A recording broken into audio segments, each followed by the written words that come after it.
बच्चों, आज हम लोग स्टार्ट कर रहे हैं डाइपोल मोमेंट। डाइपोल मोमेंट क्या है, उसका कैलकुलेशन कैसे करते हैं हम लोग, इसके बाद बताया जाएगा कि डाइपोल की वजह से फील्ड एंड पोटेंशियल कैसे कैलकुलेट करते हैं।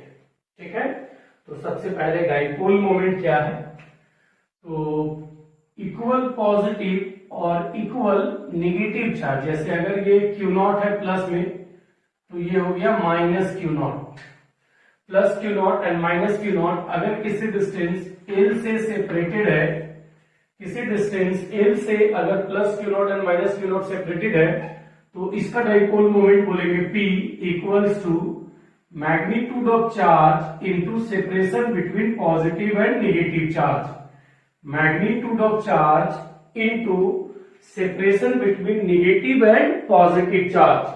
तो नेगेटिव पॉजिटिव चार्ज के बीच में सेपरेशन क्या है, L, मैग्नीट्यूड ऑफ चार्ज क्या है, Q नॉट। तो ये डाइपोल मोमेंट कहलाएगा। डाइपोल क्यों वर्ड है, क्योंकि इक्वल पॉजिटिव और इक्वल नेगेटिव चार्ज है, इसलिए एक पोल ये हुआ एक पोल ये हुआ, इसलिए इसको डाइपोल बोल रहे हैं।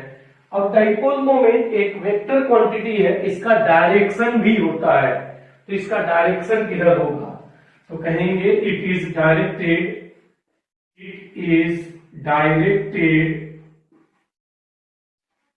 directed along negative to positive charge। Dipole moment का डायरेक्शन निगेटिव से पॉजिटिव चार्ज की तरफ डायरेक्टेड होता है। तो हमेशा ध्यान रखना है, इक्वल पॉजिटिव और इक्वल नेगेटिव चार्ज किसी डिस्टेंस पे है, इक्वल पॉजिटिव और इक्वल नेगेटिव चार्ज अगर किसी डिस्टेंस पे है तो हम लोग कहेंगे कि वो डाइपोल मोमेंट बनाएगा, जिस डाइपोल मोमेंट का मैग्नीट्यूड जो होगा वो charge into distance between the charge positive and negative charge. इसका डायरेक्शन किधर होगा, तो इसका डायरेक्शन होगा नेगेटिव टू पॉजिटिव चार्ज। ठीक है, तो ये डाइपोल मोमेंट हो गया। किसी भी केस में कैलकुलेट कैसे करेंगे, तो जैसे देख लीजिए कि छोटा सा एग्जांपल लेते हैं कि भाई ये ऐसे लेटर से इक्विलेटरल ट्रायंगल है, इक्विलेटरल ट्रायंगल में यहां पर लेटर से 2 क्यू नॉट चार्ज है, यहां पर माइनस क्यू नॉट चार्ज है और यहां पर भी माइनस क्यू नॉट चार्ज है। देखिए टोटल चार्ज 0 है, यहाँ पे प्लस 2 क्यू नॉट, यहाँ माइनस क्यू नॉट, यहाँ माइनस क्यू नॉट। तो एक इक्विलेटरल ट्रायंगल है, ये एल लेंथ, ये एल लेंथ, ये एल लेंथ है। तो इक्विलेटरल ट्रायंगल के वर्टिसेस पे माइनस क्यू नॉट और 2 क्यू नॉट गिवन है। इसका हमें डाइपोल मोमेंट फाइंड आउट करना है, फाइंड डाइपोल मोमेंट,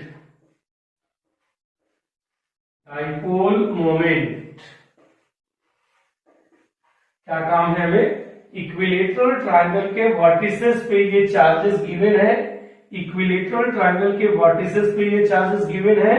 तो इस कॉम्बिनेशन ऑफ चार्ज को देखे तो ये इसका नेट चार्ज क्या है, 0 है, क्योंकि जितना पॉजिटिव है उतना नेगेटिव है। तो ये कॉम्बिनेशन जो है डाइपोल का फॉर्मेशन करेगा, उस डाइपोल का डाइपोल मोमेंट कितना होगा। तो देखिए इसको ऐसे कहेंगे कि भाई इसका सॉल्यूशन में इस तरीके से हम लोग कहेंगे, लॉजिक लगाएंगे, इधर मैं लिख दे रहा हूं।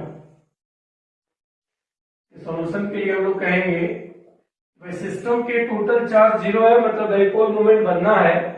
तो यहाँ पे जो 2q चार्ज है इसको Q not and Q not imagine कर सकते हैं।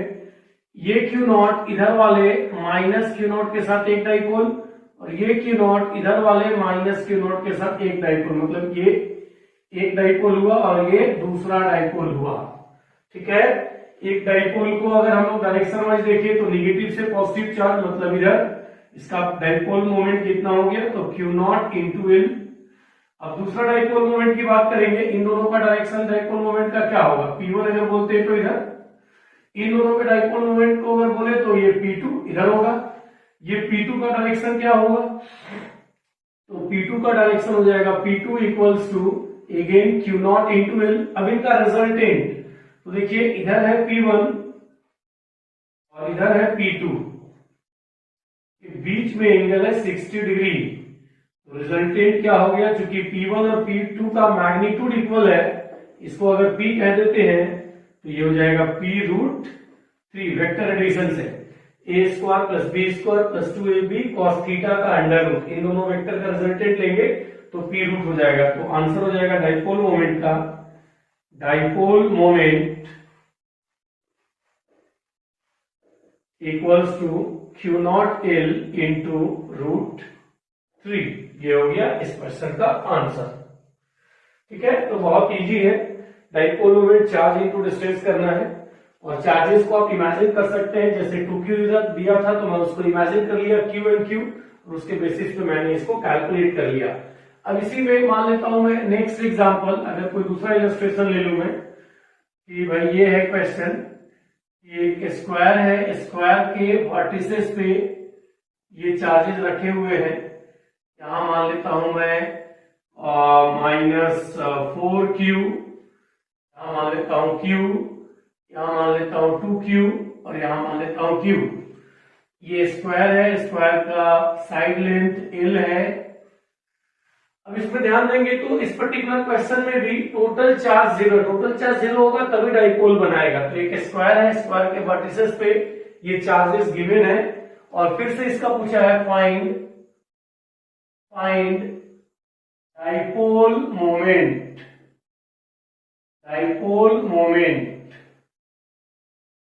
डाइपोल मोमेंट इस कॉम्बिनेशन का कितना होगा। तो सेम तरीके का लॉजिक लगाएंगे यहां पर, भाई इसका डाइपोल मोमेंट कैसे। तो इस 4Q को इमेजिन करेंगे कि इधर एक -Q है, इधर एक -Q है, और एक -2Q है। तो ये Q और ये Q मिलके एक डाइपोल, ये -2Q और +2Q मिलके एक डाइपोल, ये Q और ये Q मिलके एक डाइपोल। तो टोटल 3 डाइपोल बन गया। एक डाइपोल को अगर मैं इसको P1 कहता हूं तो इसका डायरेक्शन नेगेटिव से पॉजिटिव, मतलब इधर, इसका डायरेक्शन इधर P2 और इसका डायरेक्शन इधर P3। तो अगर आप यहाँ पे प्रॉपर वे में देखेंगे तो P1 को कहेंगे Q इंटू L, P2 को कहेंगे Q इंटू L, और सॉरी P3 है ये, P2 ये है, P2 को कहेंगे 2Q इंटू ये डिस्टेंस डायगोनल हो गया L√2, दैट मीन्स 2√2 QL। अब इन तीनों वेक्टर का रिजल्टेंट लिख देंगे तो डाइपोल मोमेंट मिल जाएगा। तो इन दोनों का भी, ये दोनों वेक्टर कितने एंगल पे, 90 पे है, दोनों का मैग्नीट्यूड सेम है, तो इनका रिजल्ट इधर ही आ जाएगा कितना, QL√2 आ जाएगा। मतलब डाइपोल मोमेंट हो जाएगा इस कॉम्बिनेशन का, डाइपोल मोमेंट इस कॉम्बिनेशन का हो जाएगा QL√2 plus 2√2 QL, that means dipole moment हो गया, ये रिजल्टेंट डाइपोल मोमेंट P कितने के बराबर हो गया, तो 3√2 QL। आप चाहे तो वेक्टर में भी लिख सकते थे इसको, वेक्टर में कहते P वेक्टर इक्वल्स, अगर मैं इसमें दे दूं तुम्हें ये I कैप है और ये J कैप है, तो तुम लिख सकते हो P vector equals QL I cap plus QL J cap plus Q, ये जो मैग्नीट्यूड है ये 45 डिग्री एंगल है, इसका इधर कंपोनेंट लेंगे cos 45, तो यहां पे आप लिख सकते हैं कि 2QL I cap plus 2QL J cap. ये जो टर्म है ये एक्चुअल में क्या है, तो ये वाला टर्म जो है ये कौन सा है, तो ये P2 है, ठीक है ना। तो आप यहां से डाइपोल मोमेंट वेक्टर लिख सकते हैं इसको 3QL I cap plus 3QL J cap, 3QL I cap plus 3QL J cap. तो यहाँ पे आपने इसमें डाइपोल मोमेंट को कैलकुलेट कर लिया। तो सबसे पहले मैंने डिफाइन किया कि डाइपोल मोमेंट क्या है, तो ये मैंने लिख दिया। उसके बाद एक छोटा सा इलस्ट्रेशन कराया, फिर ये दूसरा इलस्ट्रेशन कराया।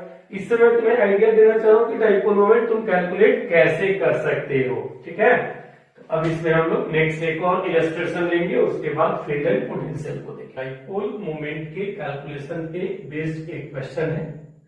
ये नॉन कंडक्टिंग रिंग है जिसपे चार्ज जो है, इसके सरकमफ्रेंस पे जो चार्ज होगा वो चार्ज वेरिएबल है, lambda equals to lambda naught cos theta, और ये थीटा गिवन है।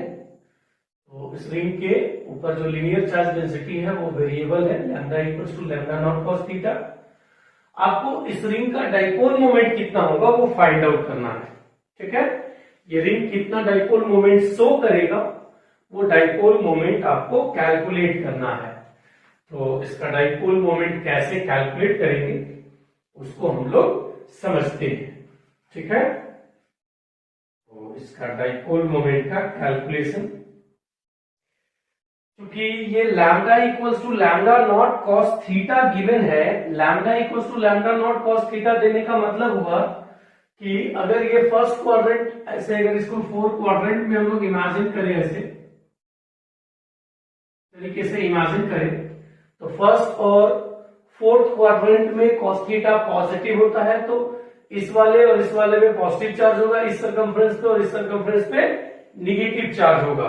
मतलब अगर आप इस चार्ज को देखिए, इसमें चार्ज का डिस्ट्रीब्यूशन रफली कैसा होगा, आप कह सकते हैं ऐसे इधर चार्ज ज्यादा रहेगा, जैसे जैसे दूर जाएंगे वैसे वैसे चार्ज कम होगा, और इधर ऐसे नेगेटिव चार्ज होगा सेकेंड क्वाड्रेंट में, ठीक है। सेकेंड क्वाड्रेंट में नेगेटिव चार्ज होगा, फिर फोर्थ क्वाड्रेंट में पॉजिटिव चार्ज हो जाएगा। तो या इस साइड जितना पॉजिटिव चार्ज होगा उतना ही इस साइड नेगेटिव चार्ज होगा, डायरेक्टली हम लोग बोल सकते हैं, क्योंकि cos थीटा दिया और cos थीटा का ग्राफ तो 0 से अगर 360 देख रहे हैं तो सिमेट्रिक ग्राफ होगा। तो सिमेट्रिक अगर ग्राफ होगा तो इसका मतलब है कि इधर जितना चार्ज होगा उतना ही चार्ज इधर भी होगा, तो नेट चार्ज 0 है, नेट चार्ज 0 है, मतलब डाइपोल मोमेंट तो ये बनाएगा। अब इसका डाइपोल मोमेंट हम लोग कैलकुलेट किस तरीके से करेंगे, तो इसमें कहेंगे यहां पे सेंटर से थीटा पे डी थीटा, ये थीटा दिया हमें, ये वाला एंगल हम लोगों ने डी थीटा बोल दिया। थीटा पे अगर डी थीटा लेते हैं, ये लेंथ मालूम चल गया, ये लेंथ हो गया आर डी थीटा, ठीक है। अब ये पॉजिटिव और इसका जुड़वा भाई इधर, ये जुड़वा भाई इसका जो इधर होगा, ये इतना नेगेटिव और इतना पॉजिटिव मिलके डाइपोल बना देगा। इस एलिमेंट का चार्ज कितना होगा, तो ये एलिमेंट का चार्ज हो जाएगा lambda into R D theta. अब ये पॉजिटिव और ये नेगेटिव चार्ज के बीच में सेपरेशन कितना होगा, तो यहां से परपेंडिकुलर ड्रॉ कर देंगे, तो ये वाला लेंथ मिल जाएगा हमें आर कॉस थीटा। इसका मतलब ये हुआ कि ये लेंथ भी कितना है, ये लेंथ भी सेम है, आर कॉस थीटा ही है, आर कॉस थीटा ही लेंथ ये भी है।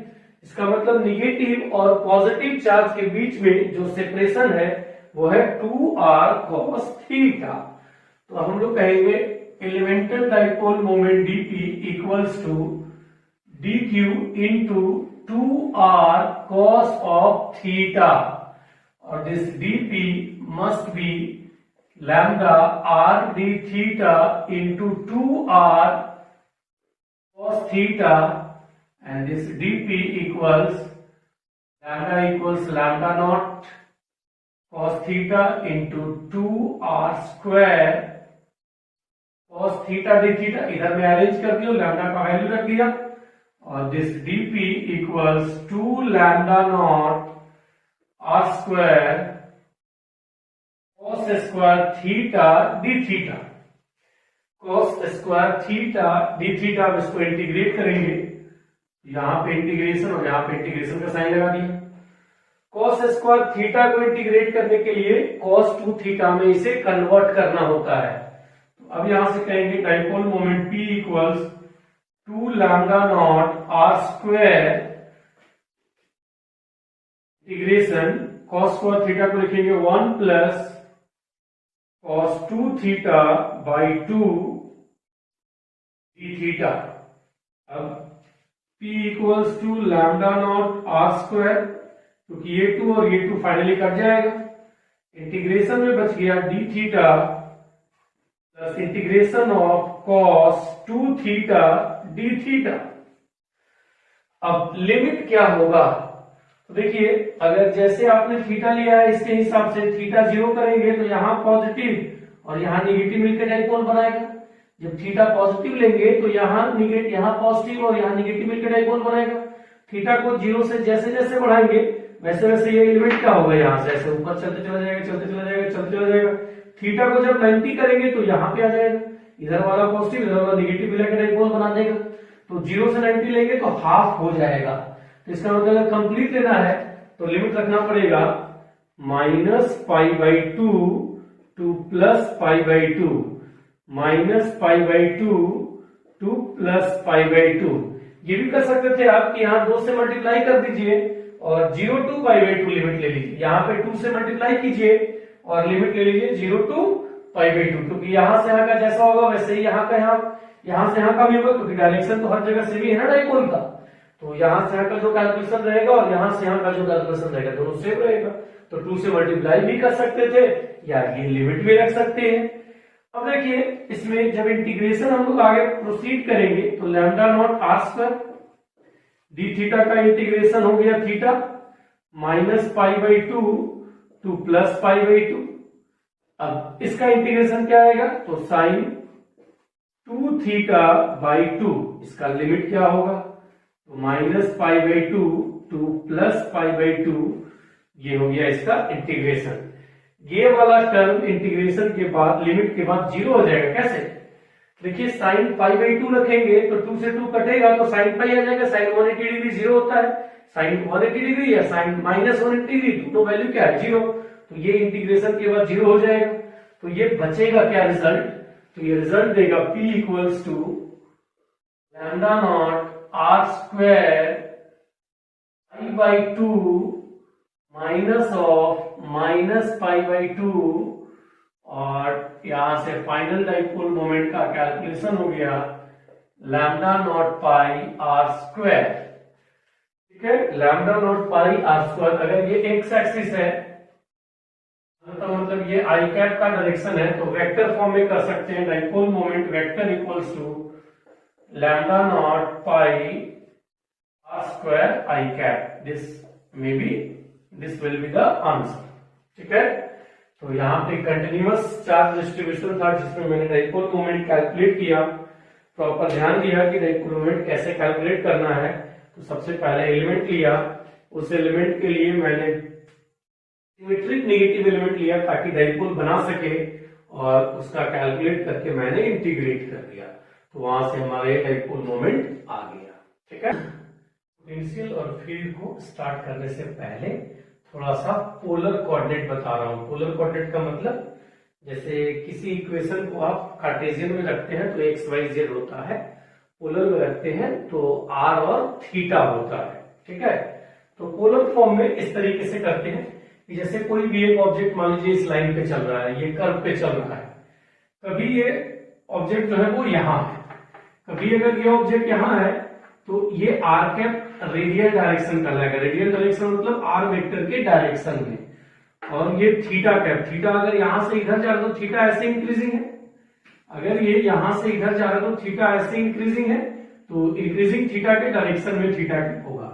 ये रेडियल डायरेक्शन कहलाता है और ये ट्रांसवर्स डायरेक्शन कहलाता है। ट्रांसवर्स डायरेक्शन और ये रेडियल डायरेक्शन।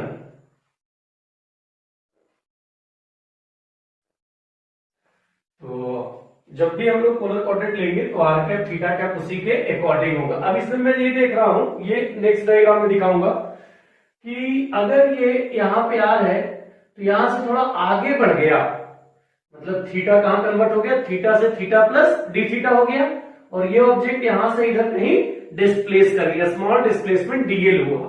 उस स्मॉल डिस्प्लेसमेंट डीएल को कैसे लिखेंगे, तो अगर ऑब्जेक्ट यहां से कहीं इधर पहुंच गया, जैसा कि मैंने यहां से इधर दिखाया है, ये इनिशियल है और ये फाइनल है। इनिशियल पोजीशन वेक्टर अगर आर होगा तो नेक्स्ट हो जाएगा कुछ r1। तो r1 और r में क्या डिफरेंस है, तो R1 से R में डायरेक्शन चेंज हुआ प्लस मैग्नीट्यूड का चेंज हुआ, तो ये R d थीटा जो है वो डायरेक्शन चेंज है और dr जो है वो मैग्नीट्यूड चेंज है। मतलब इस थीटा के डायरेक्शन में जो चेंज होगा वो R d थीटा और r कैप के डायरेक्शन में जो चेंज होगा दैट इज dr। तो यहां से इसको लिखेंगे this dl vector equals to r d theta theta cap plus dr r cap. ये स्मॉल थीटा होता है, ठीक है ना। तो dl वेक्टर को डायरेक्टली लिख सकते हैं r d theta theta cap plus dr r cap, मतलब ट्रांसवर्स डायरेक्शन का चेंज है ये चेंज है ट्रांसवर्स डायरेक्शन का और ये चेंज है रेडियल डायरेक्शन का, ठीक है। जैसे x डायरेक्शन में चेंज dx, y डायरेक्शन में चेंज dy, वैसे ही रेडियल डायरेक्शन में चेंज dr और ट्रांसवर्स डायरेक्शन में चेंज r d थीटा। ये इंपॉर्टेंट है, इसको आगे यूज करेंगे इसलिए मैं यहां पर एक्सप्लेन कर दिया, ठीक है। कि r से r1 बना तो r d थीटा का डायरेक्शन चेंज, dr का मैग्नीट्यूड चेंज, तो this dl vector equals to r d theta theta cap plus dr r cap. Okay, कभी कभी थीटा कैप को ई थीटा कैप भी लिखते हैं, इसको आप ऐसे भी देखेंगे कहीं कहीं बुक में ऐसे भी लिखा हुआ होगा, या इसको ER कैप, ठीक है, ER कैप या फिर R कैप एक ही चीज है। तो कहीं ई थीटा कैप लिखा हुआ हो तो समझ जाइएगा कि थीटा कैप है, या थीटा कैप लिखा हो तो ई थीटा कैप है, ठीक है। तो अब मैं डाइपोल के केस में पोटेंशियल को फाइंड आउट करते हैं, ठीक है। मैंने डाइपोल की वजह से पोटेंशियल की कैलकुलेशन को यहाँ पे पहले से लिख दिया है, ठीक है। इसे मैं एक्सप्लेन करता हूं। तो देखिए मैंने एक स्मॉल डाइपोल लिया है -q और +q जिनके बीच में गैप 2a है, स्मॉल डाइपोल है स्मॉल, और इस स्मॉल डाइपोल से सफिशिएंटली लार्ज डिस्टेंस पे पॉइंट P है। ये कैसे मैं बोल रहा हूं उसको मैथमेटिकली कैसे रिप्रेजेंट कर रहा हूं, तो मैंने लिखा है r is much greater than a, मतलब डाइपोल स्मॉल है, डाइपोल अगर ये हो गया तो इससे करीब 5 मीटर के डिस्टेंस पे देख रहे हैं हम लोग फील्ड पोटेंशियल, ठीक है। तो इस डाइपोल से लार्ज डिस्टेंस पे ये पॉइंट P है, इस पॉइंट P पे इस डाइपोल की वजह से पोटेंशियल चाहिए, तो ये डिस्टेंस r है और डाइपोल के डायरेक्शन से ये थीटा एंगल बना रहा है। डाइपोल के डायरेक्शन से ये थीटा कैसे बना रहा है, डाइपोल का डायरेक्शन क्या होता है, निगेटिव से पॉजिटिव चार्ज की तरफ। तो डाइपोल के डायरेक्शन से ये थीटा एंगल पे r डिस्टेंस पे पॉइंट P है और इसमें गिवन है r is much greater than a। अब अगर पॉइंट P पे आपको डाइपोल फाइंड आउट करना है, dipole moment potential find out करना है पॉइंट P पे इस डाइपोल की वजह से, तो इस प्लस चार्ज की वजह से यहाँ पोटेंशियल होगा और ये माइनस चार्ज की वजह से यहाँ पोटेंशियल होगा। इन दोनों के पोटेंशियल को यहाँ पर ऐड कर देंगे और इनको सॉल्व कर देंगे तो डाइपोल की वजह से टोटल पोटेंशियल मिल जाएगा। अब यहाँ पे देखिए जो ये एजम्पशन दिया है, ये एजम्पशन ही हेल्प करेगा पोटेंशियल को फाइंड आउट करने में। मैं एज्यूम कर लिया कि +q से पॉइंट का डिस्टेंस, पॉइंट P का डिस्टेंस r+ है और -q चार्ज से पॉइंट P का डिस्टेंस जो है वो r- है। तो -q की वजह से यहाँ पे हो गया r-, +q की वजह से हो गया r+। तो ये डिस्टेंस मैंने डायग्राम में दिखाया है। अब देखिए ये r much greater than a है, तो इससे हम लोग कह सकते हैं कि ये तीनों लाइन जो है आपस में ऑलमोस्ट पैरेलल है, ऑलमोस्ट पैरेलल है। क्यों? क्योंकि ये वाला डिस्टेंस जो है इस डिस्टेंस से बहुत लार्ज है। जितना इसको स्मॉल करोगे या जितना इसको लार्ज करोगे उतना ही ये तीनों पैरेलल दिखेगा। इसे स्मॉल कीजिए या इसे लार्ज कीजिए, दोनों करेंगे तब भी दिखेगा। अगर इसको बहुत स्मॉल कर दिए तब भी ये तीनों लाइन क्या दिखेगा, ऑलमोस्ट पैरेलल। तो मैं इसको पैरेलल बना दिया, यहां पर पैरेलल बना दिया। ये प्लस ये माइनस चार्ज, यहाँ पे है पॉइंट P, प्लस चार्ज से पॉइंट P पे लाइन मिलेगा, माइनस चार्ज से पॉइंट P पे लाइन मिलेगा और O से पॉइंट P को मिलाएंगे। अब इन तीनों को पैरेलल बना दिया तो हमारा टारगेट है यहाँ पे r- और r+ को कैलकुलेट करना। तो यहाँ पे ये r- है, यहाँ पे ये r+ है, इनको कैलकुलेट कैसे करेंगे। तो मैंने क्या किया, O से r+ वाला लाइन पे परपेंडिकुलर ड्रॉ कर दिया। O से अगर इस पे परपेंडिकुलर ड्रॉ कर देंगे तो इन दोनों के लेंथ में डिफरेंस किया आ जाएगा। अगर O से M परपेंडिकुलर ड्रॉ किए हैं r+ पे, तो इसका मतलब ये हुआ कि पॉजिटिव चार्ज से P का डिस्टेंस और O से P के डिस्टेंस में जो डिफरेंस है वो a cos θ है। मतलब आप कह सकते हैं कि O to P equals M to P, O to P equals M to P। अब O से P से P और N टू P बराबर हो गया, मतलब दोनों में डिफरेंस ये रहा, उसी को मैंने यहाँ पे लिख दिया है। This R minus equals to what, this is R, so M to P also will be R plus A cos theta, ये लिख दिया।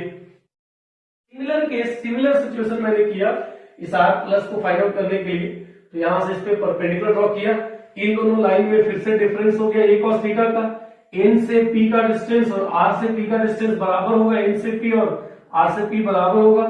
R से P का डिस्टेंस कितना है, तो N से P के बराबर है, और R से P किसके बराबर है, तो R प्लस के बराबर, that means N to P R plus हो गया। N टू P अगर R प्लस हो गया तो इसका मतलब है R plus A cos theta equals to what, R। देखिए R प्लस, अगर A cos थीटा को राइट साइड ले जाएंगे तो R plus A cos theta equals to R हो जाएगा। तो यहां से आपने R प्लस और R माइनस को फाइंड आउट कर लिया। अब आप लोग यहाँ पे पोटेंशियल को फाइंड आउट करेंगे, कहेंगे potential at P equals to potential due to positive charge as well as potential due to negative charge. अब पॉजिटिव चार्ज की वजह से potential KQ by R plus, negative charge की वजह से KQ बाई R माइनस। इनमें से KQ को कॉमन ले लिया और R प्लस का वैल्यू कितना है, तो R प्लस, अच्छा यहाँ पे मैंने उल्टा लिख दिया है, ठीक है चलेगा, तो एक हो जाएगा R प्लस की जगह पे हो जाएगा R minus A cos theta, और R माइनस की जगह पे हो जाएगा 1 by A cos theta plus R। ठीक है, देखिए R minus A cos theta plus R सही है, यहां से ये लिख दिया। अब इनको सॉल्व कर दिया। इनको सॉल्व करने के लिए क्या किया, KQ को मैंने बाहर ले लिया, KQ बाहर लिया तो यहाँ माइनस साइन है, ये इससे मल्टीप्लाई होगा तो minus R plus A cos theta, यहाँ प्लस साइन है तो ये दोनों प्लस में ही रह जाएंगे, ये प्लस R और ये माइनस R कट जाएगा, यहाँ पर ये दोनों कट गया तो ऊपर में क्या बचा 2A cos थीटा, तो KQ 2A cos theta, A एक यहाँ छूट गया है, Q A cos theta by R square कैसे लिखा, तो देखिए ये वाला मैंने एजम्पशन लिया कि ये जो है ये ऑलमोस्ट cos स्क्वायर थीटा जो है ऑलमोस्ट R स्क्वायर के बराबर है, क्यों, क्योंकि R much greater than A, और यहां से मैंने इसको लिख दिया। इसे आप चाहे तो ऐसे लिख सकते हैं, P cos theta by R square, क्योंकि 2QA डाइपोल मोमेंट है, तो KP cos theta by R square हो गया किसी डाइपोल की वजह से R डिस्टेंस पे इलेक्ट्रिक पोटेंशियल। तो आपको याद रखना है KP cos theta by R square is the potential due to an small electric dipole. ठीक है, अब इसी के बेस पे मैं इसका फील्ड को कैलकुलेट कर दे रहा हूं। तो पोटेंशियल पढ़ लिए, अब हम लोग देख रहे हैं फील्ड ड्यू टू डाइपोल की वजह से फील्ड कैसा होगा। तो देखिए ये डाइपोल मोमेंट है, इस डाइपोल की वजह से R डिस्टेंस पे आपको पोटेंशियल मालूम है कि इलेक्ट्रिक पोटेंशियल जो होगा वो इतना होगा। ठीक है, KP cos theta by R square. अब इसी पॉइंट पे इलेक्ट्रिक फील्ड कितना होगा, तो यहाँ पे इलेक्ट्रिक फील्ड का दो कंपोनेंट लिखे हैं, ये रेडियल कंपोनेंट और ये ट्रांसवर्स कंपोनेंट, क्योंकि थीटा इधर से लिए, ठीक है, थीटा ऐसे लिए है, इसलिए हम लोग कहेंगे ये रेडियल और ये ट्रांसवर्स कंपोनेंट। तो देखिए ये रेडियल जो कंपोनेंट होगा इलेक्ट्रिक फील्ड का हो जाएगा minus del V by del R। अगर P पॉइंट पे देख रहे हैं तो पॉइंट P, और इसे हम लोग डिफरेंशिएट किए तो ये पार्शियल डिफरेंशिएशन है, R के रिस्पेक्ट में जब डिफरेंशिएट करेंगे थीटा को कांस्टेंट लेंगे तो KP cos थीटा बाहर आ जाएगा, इंटीग्रेशन बचेगा 1 बाई R स्क्वायर का, तो 1 बाई R स्क्वायर का इंटीग्रेशन हो जाएगा माइनस 2 बाई R क्यूब, तो minus minus plus 2 KP cos theta by R cube. ये इलेक्ट्रिक फील्ड का रेडियल कंपोनेंट आ गया। अब इलेक्ट्रिक फील्ड का ट्रांसवर्स कंपोनेंट, तो minus del V at P by R del theta. यहाँ पे हमने आपको पहले एक्सप्लेन कर दिया है कि ट्रांसवर्स डायरेक्शन में जो चेंज होता है वो R डेल थीटा होता है। तो इस बार हम लोग पोटेंशियल को डिफरेंशिएट करेंगे थीटा के रिस्पेक्ट में, जिसमें R को कांस्टेंट ले लेंगे। तो R को अगर कांस्टेंट ले लेंगे तो इसे फिर से डिफरेंशिएट करने पे KP बाई R स्क्वायर बाहर आ जाएगा, और cos थीटा का इंटीग्रेशन क्या हो जाएगा, cos थीटा का डिफरेंशिएशन क्या हो जाएगा माइनस साइन थीटा, तो माइनस माइनस मिलके क्या हो गया प्लस, और KP sine theta by R cube हो गया transverse component of electric field. तो रिजल्टेंट इलेक्ट्रिक फील्ड जो होगा और रिजल्टेंट इलेक्ट्रिक फील्ड हमेशा लिखा जाएगा E vector equals to vector plus E theta vector, और मैग्नीट्यूड लिखना होगा, मैग्नीट्यूड को बोलेंगे under root E R square plus E theta square. ठीक है, तो ये हमने यहाँ पे कैलकुलेट कर लिया पोटेंशियल और फील्ड दोनों को।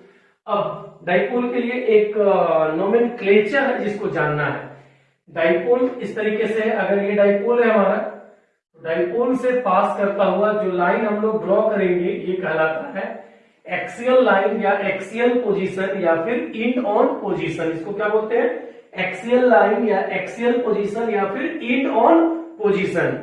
और इस डाइपोल के परपेंडिकुलर बाइसेक्टर जो लाइन होगा ये कहलाएगा इक्वेटोरियल पोजीशन या इक्वेटोरियल एक्सिस या इक्वेटोरियल लाइन या ब्रॉड साइड ऑन पोजीशन। ठीक है, इक्वेटोरियल पोजीशन या ब्रॉड साइड ऑन पोजीशन। ये बहुत फ्रीक्वेंट है कि एक्सियल लाइन और इक्वेटोरियल लाइन पे फील्ड को कैलकुलेट करना। इसके लिए मैंने यहाँ कैलकुलेट कर दिया है कि अगर आप बात करते हैं एक्सियल लाइन का तो या तो इधर होगा या तो इधर होगा। जब इस साइड होगा तो थीटा 0 डिग्री और इस साइड होगा तो थीटा 180 डिग्री, तो थीटा 0 या 180 होगा। अगर हम लोग सेंटर से डाइपोल के सेंटर से अगर हम लोग बात कर रहे हैं कि डाइपोल के सेंटर से आर डिस्टेंस पे थीटा 0 पे फील्ड कितना है, तो यहाँ पे थीटा 0 जब रखेंगे तो थीटा 0 रखने पे ई थीटा का टर्म 0 हो जाएगा, जबकि रेडियल वाला कंपोनेंट कितना आ जाएगा 2kp/r³। तो रेडियल यही लाइन होगा, इसलिए 2kp/r³ हो गया। तो एक्सियल लाइन पे फील्ड होता है 2kp/r³। अगर आप इधर कैलकुलेट करते लेटर से यहां से डी डिस्टेंस पे यहां कैलकुलेट करते तो यहां पे फील्ड का डायरेक्शन इधर हो जाता, क्योंकि नेगेटिव चार्ज इधर है, पॉजिटिव चार्ज इधर है, और यहां पे हो जाता कितना 2kp/d³। kp/d³।